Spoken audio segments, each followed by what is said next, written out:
flow that it's going to bring to the area. All right, we are going to convene into regular session. Therefore, we have a inspirational reading from Councilmember Hain. Hello. I thought this would be helpful for people in everyday life. What is a boundary?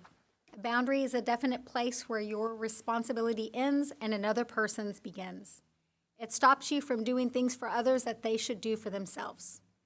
A boundary also prevents you from rescuing someone from the consequences of their destructive behavior that they need to experience in order to grow. Thank you. Words of wisdom. All right, will you stand and join me in the pledges? I pledge allegiance to the flag of the United States of America and to the republic for which it stands, one nation, under God, indivisible, with liberty and justice for all. Honor the Texas flag. I pledge allegiance to thee, Texas, one state under God, one and indivisible.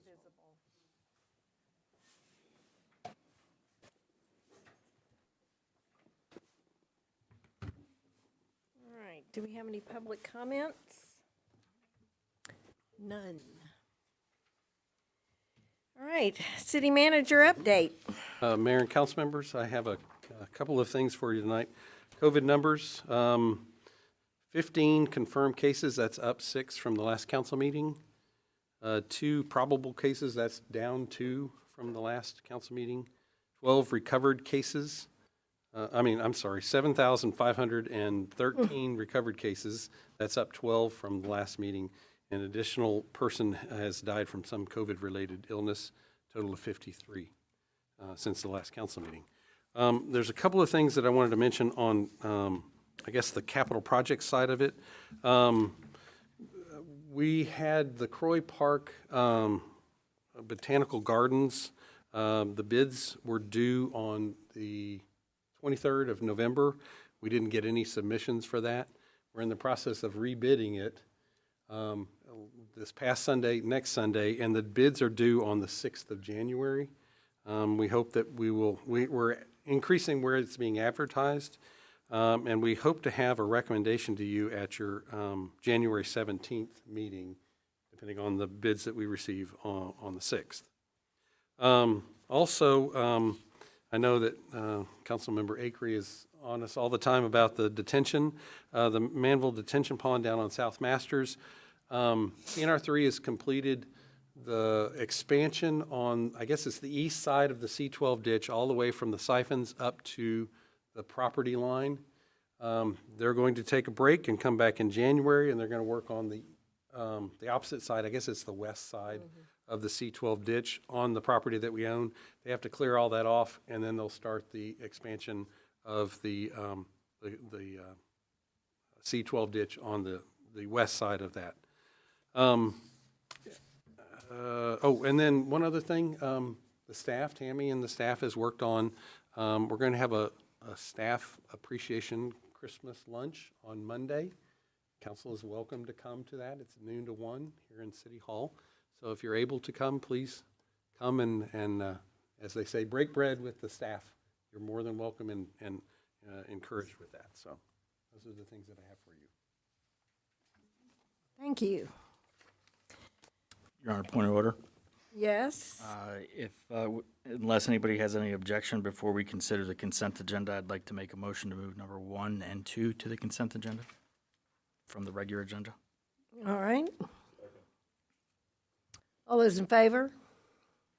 All those opposed? Motion carries 7-0. Thank you. That leaves us with a really hefty agenda. So, Your Honor, I would like to make a motion to approve the consent agenda as recommended. No, I'll second that motion. All those in favor? 7-0. Thank you very much. All right, consideration and possible action on the 2023-2024 TCAP Board of Directors ballot. Do we know any of these people? I do know some of them, and I can give you a suggestion. How about that? I know Clifford Howard, Gilbert Reyna, Chris Stubing, William Lynn, and Michael Moreno. And actually, I think, with the exception of William Lynn, the other ones are incumbents on the TCAP board. The other one that I looked at, I don't know him specifically, Kerry Neal from Lancaster. He's currently the finance director there. He was also a city manager in Pilot Point, which is up in the Dallas area, and also in Oklahoma. He's an incumbent on the TCAP board. And then the two other ones that I looked at were Clayton Fulton, the assistant city manager in Hearst, and Mark Dempsey, the deputy city attorney in Grand Prairie. Both of those are also incumbents. So if you would like a recommendation, I would suggest Kerry Neal, Clifford Howard, Gilbert Reyna, Chris Stubing, William Lynn, Clayton Fulton, Mark Dempsey, and Michael Moreno. I'll make a motion to approve those cited by the city manager. A second. All those in favor? All those opposed? Motion carries Okay. 7-0. Update by staff on the following: special events policy, food and food handlers ordinance, and mobile food vendors. And then I asked our fire marshal to work on this. I know he's had a lot of experience in Kemah and Galveston. Wanted to provide you an update. You have some items in the packet, and then I thought I'd let Joe just kind of give you an update of where we are. There's no action being requested tonight. It's not finalized, but we wanted to give you an update of where we were. So. Okay, Joe? Good evening, Mayor and Council. So we put together some information based upon last month's meeting on some of the direction you guys had given us about wanting some guidelines as well as a checklist related to the special events. I put some information in there related to the fire marshal's side on mobile food units as well as on special events as well that kind of tie in the fire code and how that works through special events. So hopefully you had an opportunity to kind of review those, and we were wanting to know if that's kind of the direction you were wanting staff to go with this, so that if that is the direction, we can continue moving forward with this process, especially creating the special events ordinance. Thank you. Any questions? Any? I don't have any questions. It definitely is reading a lot more clear. Whenever it's finalized, what I feel like the next steps, because I'm going to yield to the professionals on what it's supposed to look like to make sure what I'm asking and what I'm hoping council will ask for together is that it's going to match more of our sister cities like it's doing right now, and you're pulling in so that, because they seem to go really smooth with how their events are going, and I want to mirror them and marry them. Moving forward, when we finalize it, I want it to be our next steps being, how are we going to let everybody know? How easy is it going to be able for people to get? And I understand that public social media is a way to do it. However, with businesses, how are we going to let them know it's here? How are we going to stay on top of everybody knowing that it's here and just being able to connect with them? And so getting to people before their events are going and as they're going, hey, by the way, we're a civilized city. We have things in an orderly fashion. How are we going to get this to them and get them on it? When we get to that spot, that'll be like the next step. Okay. That's my input. Yes, sir. One of the things that the staff has been talking about, and I know that Joe is kind of, the idea is, depending on what the event is, will sort of dictate the level of complexity that the applicant is going to have to go through. If it's EC Mason wants to have a snow cone for the faculty, really, really simple. If somebody wants to have Bobby's 7-day concert in the park, it's going to be a little bit more complicated, and therefore it's going to go through a lot more stages. So the idea is, depending on what the event is going to dictate the sort of the level and the complexity of the application. The other part of that is we're trying to come up with a checklist so that when somebody comes in, they'll know, okay, these are the things that I need. The other part of that is, and it kind of goes to how do we let people know? Part of the discussion we've also had is what we would do is we would put on sort of training opportunities, invite all of those entities that have had events to ask them to come in.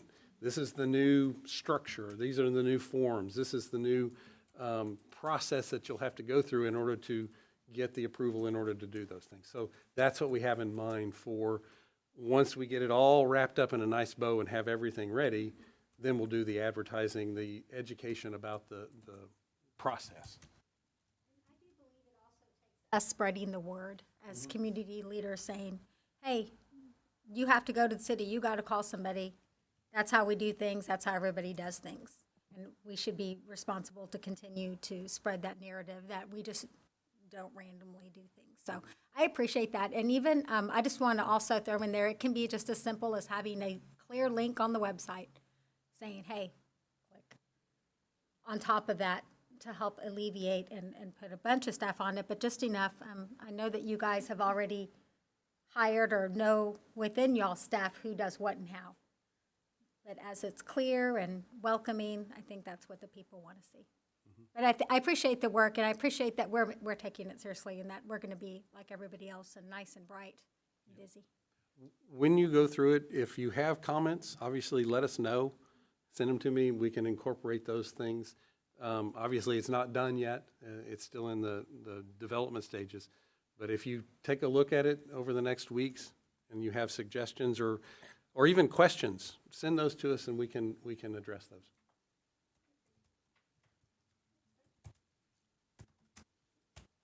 Okay. Anything else? Not as of right now. Are we in the council comment sections now? Yeah, we're right there. So I'd like to talk about I understand that this year the Manvel Police Association is participating in I don't know if it's called the Shop with a Cop or the Blue Santa program on December the 15th. I hadn't seen anything on our site yet, but I guess they're still looking for families that they can help to participate. For those of you that don't know, that program is an event that focuses on underprivileged families in the local communities, where the cops spend time with the kids and they go shopping into local stores. Now, I understand they're going to do that at I think the Alvin Walmart.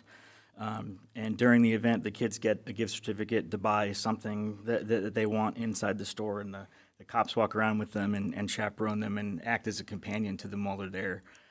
So if there's anybody out in the community that knows of a family in need or a kid in need, the MPA is asking to reach out to them, and they'd like to offer them to participate in the program. Like I said, I haven't seen it on our site yet, and the time is clicking, and I know it's going to be a rough Christmas for a lot of families, so if this is a benefit to them, then I'd like to see them participate. Thank you. Anybody else? Yes, ma'am. We have, this will be the last council meeting for the month. The next meeting will be on Tuesday, January the 3rd. That Monday is a city holiday. So we'll have that on Tuesday, January the 3rd will be the next meeting. And then on December the 15th, 16th. no, I think the chamber Oh, networking no, breakfast, it's is that the- the 15th? It's, yeah. Okay, so the chamber networking breakfast will be here that morning on the 15th. The council lunch will be on December the 12th with the staff, and the cookies and cocoa will be on Friday the 16th. That will be here as well. That is a come and go type thing. It's not you don't have to stay for the whole 2 hours. The intent is for the kids to come, see Santa, get their picture taken, have cookies and cocoa, do a few activities, and then go on to the next thing that's going on in town or around the area. So those are all the things we have going on, and dates. Okay, do the dates again, please. So we'll start with the most recent, December the 12th, which is next Monday. That's going to be the lunch for staff and council. December the 15th, that's a Thursday. That's going to be the chamber networking breakfast. That will be here. And then Friday, December the 16th, will be the cookies and cocoa here from 6 to 8. And then y'all's next meeting will be in the new year, January the 3rd, which is a Tuesday. Actually, both meetings in January are on Tuesday because MLK Day is the Monday. So it'll be on the Tuesday. So both of the meetings in January are going to be on, special council meetings on Tuesday. Okay. All right, well, Merry Christmas, Happy New Year. I don't know, I didn't think that far into the future. I'm kind of going day by day these days. So, and I wish that to all the people of Manvel. So, with that, do I have a motion to adjourn? I'll second that motion. All those in favor? All those opposed?